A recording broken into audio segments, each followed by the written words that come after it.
Crispy chicken sandwich.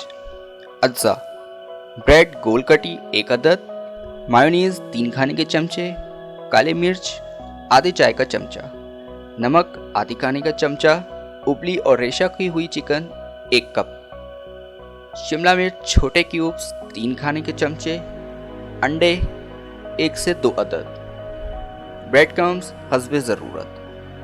तरकीब: 1 अदद bread को गोल कटर की मदद से काटें। अब एक गोल कटी हुई ब्रेड पर फिलिंग फैलाएं और दूसरी गोल कटी ब्रेड से ढक दें। फिर इसे 1 से 2 अंडे फेंटे हुए अंडों में डिप कर लें और हस्बे ज़रूरत ब्रेड क्रम्स में रोल कर लें। इसके बाद फ्राइंग पैन में इसे शैलो फ्राई कर लें यहाँ तक कि वो गोल्डन और क्रिस्प हो जाएं। मज़ेदार क्रिस्प चिकन सैंडविचेस तैयार हैं।